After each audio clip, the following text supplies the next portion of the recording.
Welcome back. Sports News is next with Ayotunde Balogun.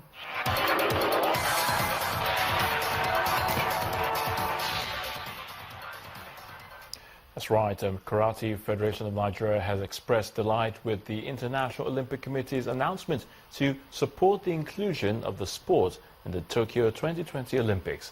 Karate is one of the 5 sports recommended for inclusion at Tokyo 2020 by the IOC Executive Board. President of the Karate Federation of Nigeria explained the decision will give the country an opportunity to win more medals at the Olympics. With this decision, it means 18 new events and 474 new athletes will appear on the Olympic program.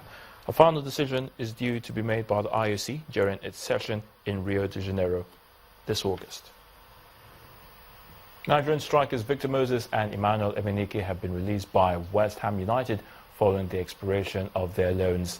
Moses joined West Ham from Chelsea in September 2015 on a season-long loan. The former Crystal Palace and Wigan Athletic winger made 21 appearances and scored just 1 goal for the Hammers. Emenike signed for West Ham in January 2016 on loan from Fenerbahce until the end of the season with an option to make it permanent. Also released was former Arsenal midfielder Alex Song, who joined the London-based club in 2014 from FC Barcelona.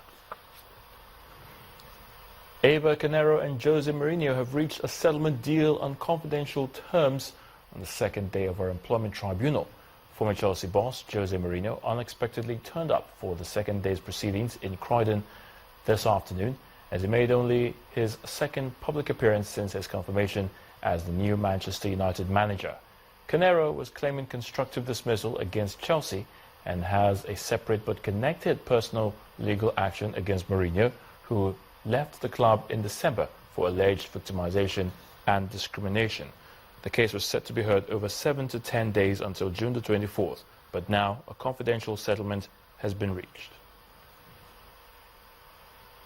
Everton have agreed a deal with Premier League rival Southampton to make Ronald Koeman their new manager. The Toffees will pay about £5 million for the 53-year-old Dutchman, who leaves the Saints after 2 years in charge.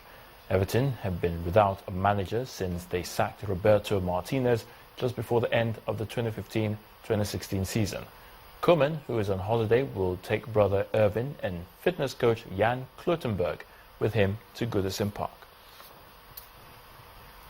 Britain's former world heavyweight champion Lennox Lewis and actor Will Smith will be pallbearers at Muhammad Ali's funeral. That's on Friday. The London-born Lewis became undisputed world champion in 1999, while American Smith played Ali in the 2001 film of the same name. The other pallbearers will be Jerry Ellis, the brother of Jimmy Ellis, Ali's former sparring partner, and fellow world heavyweight champion Ali's cousins John Grady and Jan Vidal, nephew Ibn Ali, former brother-in-law Kamawi Ali, and family friend John Ramsey. We are adding an additional route to the procession on Friday morning. So once we pass the Muhammad Ali Center and exit on 9th Street, we will go to Muhammad Ali Boulevard West to 34th. We will now go to 34th Street to Grand Avenue, where we will pass Muhammad Ali's boyhood home. There are so many heads of state attending the funeral service that we are not allowing any foreign dignitaries or heads of state to speak at the funeral service or at any of our services. And that's a wrap in sports news. I'm Ayotunde Balogun. The rest of the news at 10 continues shortly.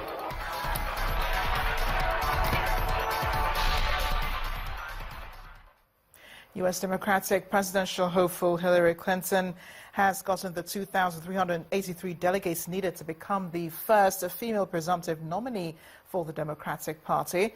Unlike her rival in the Republican Party, Donald Trump, news of her victory came quietly, with the Associated Press breaking it first, saying she has already won the required number of delegates. Timmy Tokwe with me has more on this and other foreign stories.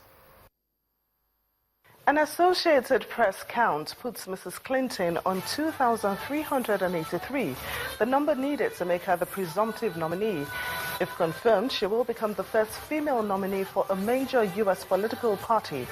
But her rival, Bernie Sanders, says Mrs. Clinton has not won, as she is dependent on superdelegates who cannot vote until the party's July convention. Donald Trump has already secured the Republican nomination. Away from the United States, at least 11 people have died in the Turkish capital Istanbul after a car bomb attack targeted a police bus. This is the fourth major attack in Turkey's largest city this year. No group has claimed responsibility for the attack, but President Recep Tayyip Erdogan is pointing fingers at the separatist Kurdish militants. Finally, the European Commission will boost partnerships with 9 countries in the Middle East and Africa, including Jordan, Libya, Ethiopia, and Nigeria. EU Migration Commissioner Dimitri Avramopoulos says project funding could eventually reach 62 billion euros.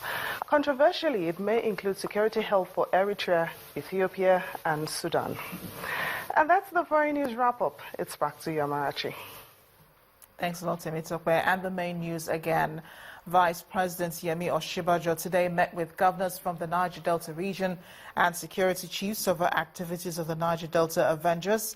At the end of the meeting, which took place at the presidential villa, it was agreed that the military will continue to man the nation's waterways to protect its oil installations. Also today, northern governors and the Ohanaeze Ndigbo brainstormed on activities of herdsmen and other security issues in the country. Also, Hillary Clinton is hoping to claim victory in the race for the Democratic presidential nomination after 6 states finish holding primaries. Many reports already say that Mrs. Clinton has reached the 2,383 delegates needed, considering the pledges of so-called superdelegates. And that's the news at 10 tonight. Thank you for watching. I am Amarachi Ubani. Good night.